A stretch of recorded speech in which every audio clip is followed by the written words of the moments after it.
Hey, how's it going, guys? We're back with another DZ Dunham.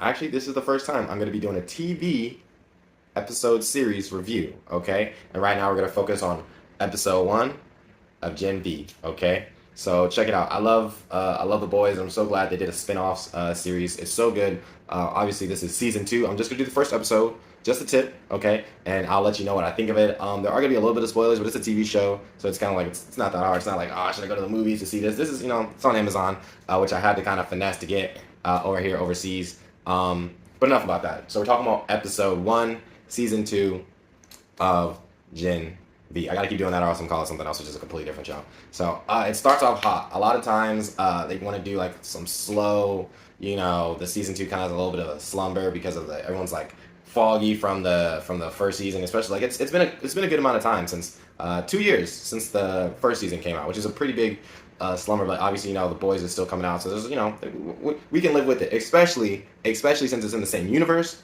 and the same time period, which is super rare in spin-offs and stuff like that. There's all these multiverses and different dimensions. Nope, this is all happening in chronological order, which is fantastic. I love it. Yeah, so the episode kicks off with a little bit of a recap, but besides that, kind of a flashback. Okay, it kind of shows how the Gen V was being produced and the trials and tribulations of what could happen if it goes very, very left. So that was a little cool snippet. We only ever kind of saw that in the animated version of The Boys, so this was kind of cool to get another live action take of it. But yeah, so as you know, Marie is on the run, and the episode kind of starts off with Jordan and Emma getting kind of depenalized, and their actions were, they were wrongly accused. You know what I'm saying? It wasn't their fault. You know what I'm saying? So boom, bang, that all happened. So that's pretty cool. The fast forward, like I said, I'm gonna be kind of skipping around a bunch. Like I said, that's why I wanted to do the first episode, because a lot of stuff happening when it's fresh on my mind. That's why I want to get it off my chest. So they had a little. The Boys writers are always very funny. Obviously, they like to kind of. This person is a direct relation to the real world counterpoint of this person. So they had Dog the Bounty Hunter, pretty much trying to flag down and chase Marie in I'd say the first half of the episode, and then you have obviously Jordan and Emma. They're just trying to figure out like what's going on. They were prisoners. Now they're back on campus, so they're trying to like figure out like, yo, what's the overall plan? Like, why were we prisoners and all of a sudden now we're exonerated of all our crimes? Like, what's they obviously pretty much know that they're gonna be like puppets in the system again, guinea pigs, because that's obviously kind of what they already were privy to. But they're like, now they're really tapped in. Once you get imprisoned and then you get unimprisoned and everything's just supposed to be peachy, you know that something's obviously very, very off. So, like I said, Dog the Bounty Hunter is out here chasing Marie because she's on the run, and we get a special visit, another cameo from one of the legends, and obviously we already know who it is. You know what I'm saying? You guys know who it is. I know who it is. So she comes in, pop, pop, pop. What actually wasn't even a fight. It was pretty much a KO, type of situation. And she pretty much tells Marie that she needs her to go back to school. That way she can be her informant to figure out a project that she thinks that Gaju is working on.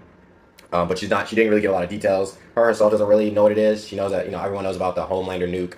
I think that was just a virus though, but this is apparently something different. So Gaju's just on all sorts of BS, man. They got nukes trying to kill Homelander. They got viruses trying to wipe out all the soups. And then you got the secret Project Odessa that is also just raising a lot of red flags. Enough for our heroes to be concerned about, okay?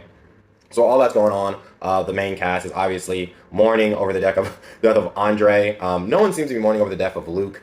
Like no one even mentioned his name. Like I thought that was like just a little bit surprising. Like at least not even slander, just like no mention of him.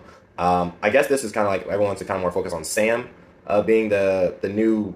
I'm gonna call it. He's more Clark Kent than Superman, obviously, because Superman would be directly Homelander. You could call him Superboy. We're gonna say that Sam replaced Luke as a new like Superboy. He's kind of like that crazy, super strong character that's in any kind of superhero movie universe kind of thing. His unstability kind of makes him just freakishly strong. So he's a new guy. He's a new guy. He's in movies and stuff like that. They kind of do a little bit of more campus development this episode or this season. There's like fraternities now, and apparently a member of the Five was on one of those fraternities. I'm not gonna say which one. Y'all gonna have to figure out yourself, but watch it yourself. You know what I'm saying? But that was kind of interesting because that kind of builds onto the lore of like how long Gaju was supposed to be around for. I'm not sure the exact date. They might have said it in season 1 and like a brief overture. But as far as I know, it's been in existence for at least 6 years, based on the chairman that was the leader of the fraternity board. I think it was like TKE, something like that. I can't remember the exact name of the fraternity on campus. Probably something fanatically interesting.